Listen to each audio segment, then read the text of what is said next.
Ya está aquí con nosotros Jorge Gebar, que es contador, especialista en materia tributaria. Jorge, ¿cómo le vas? ¿Qué dice? Muy bien.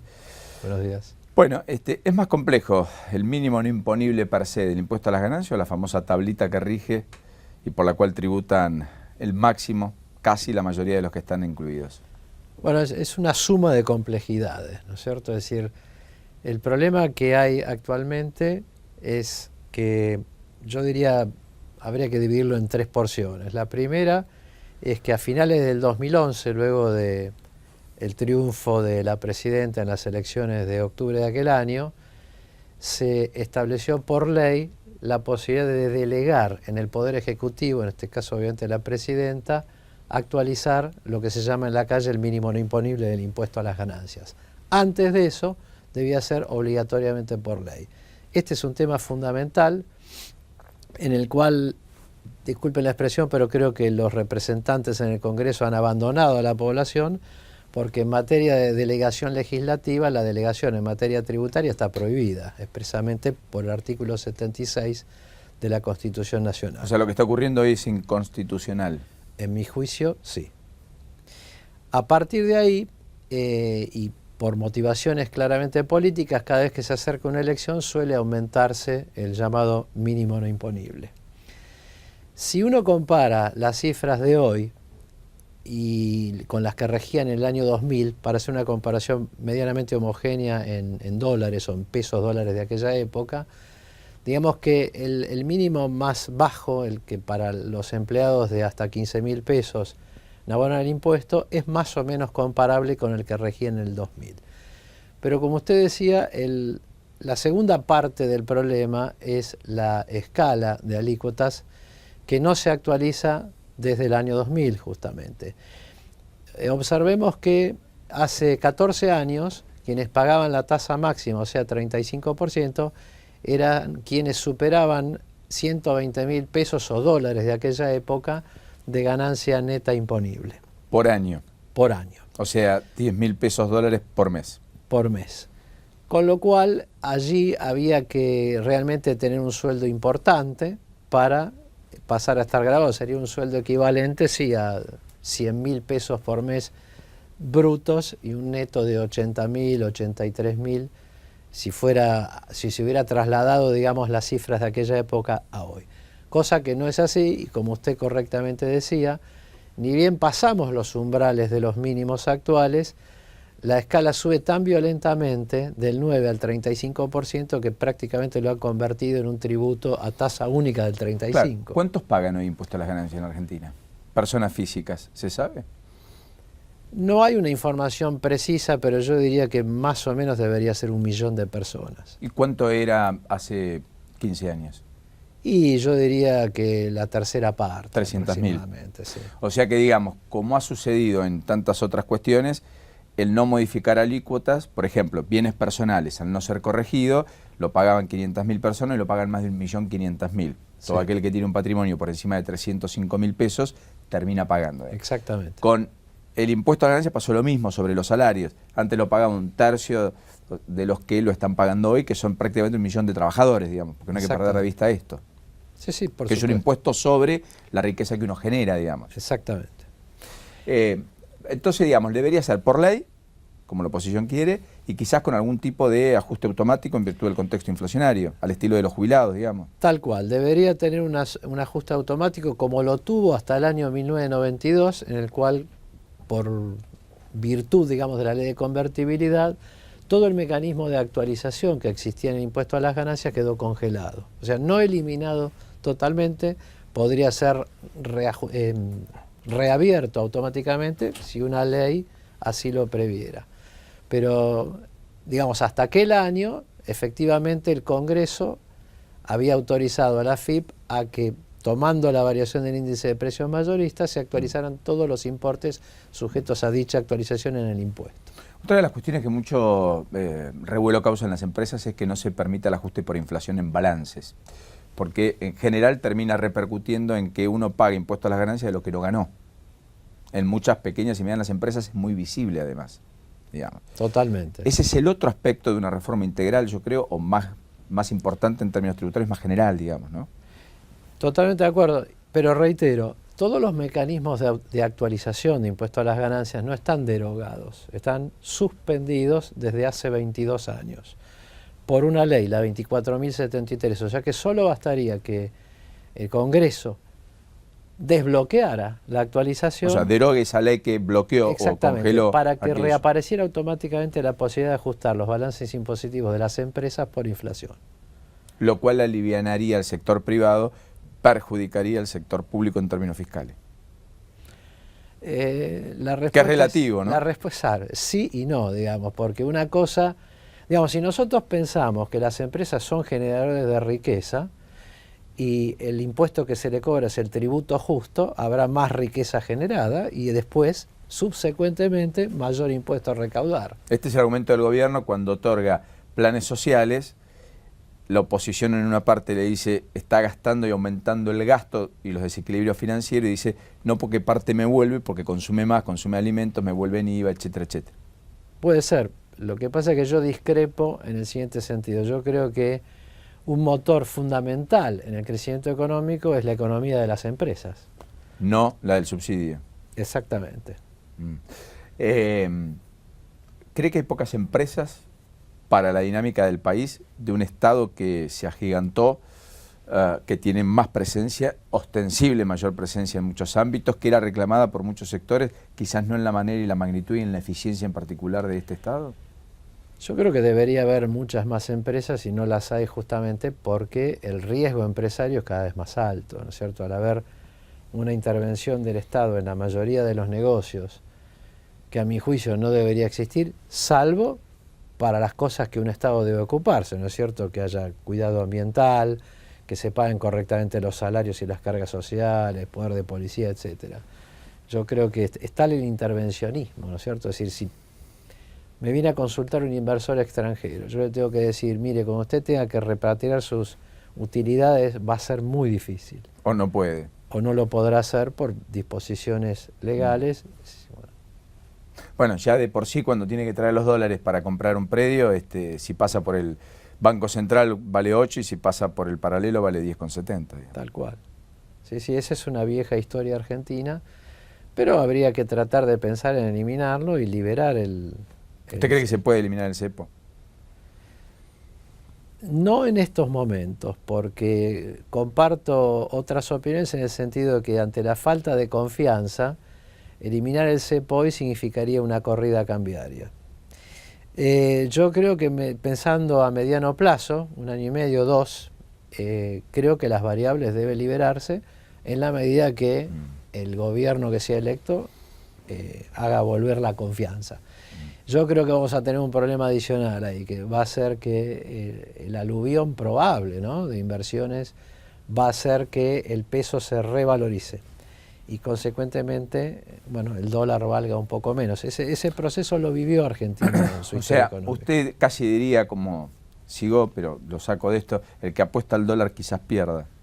Porque lo que hay es una gran apuesta a decir, mira, el dólar nunca bajó, el dólar es el mejor refugio, siempre con dólares uno se preservó de los vaivenes, y la verdad es que, como dice Martín Tetaz y otros economistas, el dólar paralelo es una gran apuesta contra la confianza en el gobierno, en la idea de que se desbarajustan las variables y en consecuencia el dólar paralelo puede volver a 13, 14, etcétera. Y usted me está diciendo, mire, en 1 año y medio, 2 años, cuidado porque quizás hasta el dólar cueste 7, digamos. En términos comparativos puede ser, sí. Cuando se desatan, digamos, los proyectos de inversión muy fuertemente, viene el aluvión de inversiones extranjeras y ahí el Banco Central tendrá que, como lo han hecho otros países, por ejemplo, crear un fondo de estabilización para que en épocas malas, como lo hizo Noruega, o lo hace Noruega, digamos, con el fondo proveniente de las exportaciones del petróleo, pueda ejercer una política compensadora, ¿no?, en la época que eventualmente venga de recesión. Correcto. Hay cosas que a mí me sorprenden en materia tributaria, ya yendo estrictamente a los tributos. Una cuestión es que para una vivienda única que una familia alquila, no se permita desgravar del impuesto a las ganancias el alquiler, por ejemplo, que es un proyecto del masismo, creo, de hasta 60.000 pesos por año. Otra cuestión es que una empresa, lo que invierte una pequeña empresa, tampoco se permita desgravar del impuesto a las ganancias, es decir, me quedaron 10, de los 10 decidí remodelar el local, pintarlo, ponerlo, invertí 7 y eso tributa igual ganancias, con lo cual invierto 7 y los otros 3 lo pagué de ganancias, yo me quedé en 0. Son cuestiones de política tributaria. ¿Pero eso es usual en el mundo, digamos, o en el mundo más bien? En materia de la deducción de alquileres, uno podría pensar, digamos, que si se quiere ir solucionando el déficit habitacional del país, es factible crear la posibilidad de tomar la deducción por alquileres. Pero en la Argentina tradicionalmente eso nunca existió. Digamos, a lo sumo lo que ha habido son desgravaciones por la construcción de nuevas viviendas. Pero el alquiler, en impuesto a las ganancias, nunca se permitió la deducción. Pero yendo al segundo punto de la propuesta que se podría llegar a presentar, de gravar solamente las utilidades distribuidas en lugar de las invertidas, reinvertidas, ese también es un tema de política bastante profundo. Por ejemplo, el país más paradigmático en ese sentido es, y va a seguir tal vez por 1 o 2 años, Chile. La presidenta que recién asumió está yendo un poquito a cambiar esa historia y a eliminar lo que se llama el FUT, que es la no gravabilidad de las utilidades reinvertidas, y pasar a un esquema de tasa única, porque con esa mayor recaudación se piensa financiar la gratuidad de gran parte de la educación en Chile. Pero es un dilema de política económica primero y tributaria en consecuencia. Lo que debería, en mi opinión, ¿no es cierto?, tratar de buscar la Argentina es alinearse con las escalas para personas físicas y para empresas, con las alícuotas que están vigentes en el mundo, ¿no es cierto? Brasil, México están yendo a tasas del 30%, 28%. Nosotros estamos teniendo una tasa muy alta, que es el 35%, a la cual lamentablemente, que yo creo que es un error técnico que va a ser muy difícil subsanar, se le ha sumado la alícuota o tasa adicional a los dividendos, con lo cual, digamos, la renta en la Argentina empresaria está grabada al 41,5%. Entre lo que se paga de ganancias y después más el tributo al dividendo. O sea que está muy desfasada con los estándares internacionales. Todo partido político, grupo político que quisiera gobernar en el futuro debería repensar esto, porque si lo que se quiere hacer es atraer la inversión, no podemos tener una de las tasas más altas del mundo, porque vamos a perder competitividad allí, ¿no? Bueno, el gobierno diría, está todo muy lindo, sí, perfecto. La presidenta lo ha dicho hasta el hartazgo en las últimas semanas, creo, envalentonada en la lógica de su encierro en términos económicos y su poca factibilidad de poder modificar algunas alícuotas en virtud de un gasto que es el más extraordinario que la historia económica argentina haya probablemente conocido. Pero la presidenta dice no se puede bajar tributo y al mismo tiempo aumentar gasto. Si esto sucede, si se baja el tributo, como usted marca, porque además hay una duplicación de imposiciones, digamos, a la ganancia y al dividendo, digamos. ¿Es mucha plata? ¿No es tanta plata? ¿Se puede con simplemente eficientizar el gasto? Bueno, la respuesta ahí no es tan sencilla, ¿no? Porque mezcla muchos factores de política económica. Desde el punto de vista tributario, si uno va estrictamente a la política tributaria, es obvio que cualquier reducción de un tributo hace caer la recaudación y tiene que suplirla por otros medios, ya sea o bajando el gasto o buscar otro impuesto. Acá me parece que más impuestos ya no sería posible. Lo que yo creo es que hay que tratar de recrear la confianza en un país tan rico como la Argentina para que haya cada vez más inversión, más movimiento, más crecimiento económico, y de ahí crecen normalmente las recaudaciones de todos los tributos. Correcto. ¿Por qué decía que la pregunta es muy compleja? Porque es cierto que siempre va a haber un periodo de transición en el cual va a hacer falta una importante financiación. O sea, cuando un país hace una reforma fuerte en materia tributaria, por ejemplo, diciendo, bueno, el motor del crecimiento va a ser tal, vamos a bajar las tasas, digamos, del 40 al 28%. Es seguro que va a haber un desfasaje de probablemente un par de años, con lo cual va a requerir financiamiento externo Y ahí habría que mover otros ítems de política económica, ¿no? ¿Cuánto es la presión tributaria sobre el Producto Bruto Interno? ¿40 puntos? Sí, 42. 40, y depende de las mediciones, pero está rondando el 40 cuando está al nivel más alto histórico. O sea que de 100 pesos que produce la economía argentina, el conjunto de bienes y servicios que produce, 40 terminan en el Estado. Sí. ¿En sus diversas acepciones o solo el Estado Nacional? En sus diversas acepciones. ¿La tasa vial es un impuesto constitucional o inconstitucional? Esto que De la Sota instrumentó en Córdoba, que La Rioja va camino a plasmar en la realidad y que Scioli dio aire después de sus críticas hace un año y medio a la idea de que pueda eventualmente crearse en la provincia de Buenos Aires. Bueno, ese es otro problema de lo que se llama federalismo fiscal. O sea, hasta dónde llega la potestad tributaria primero de un municipio, que son los que a mi modesto juicio no tienen potestad para cobrar una tasa vial, ¿no es cierto? Ahora lo están haciendo acá en... Con el conurbano.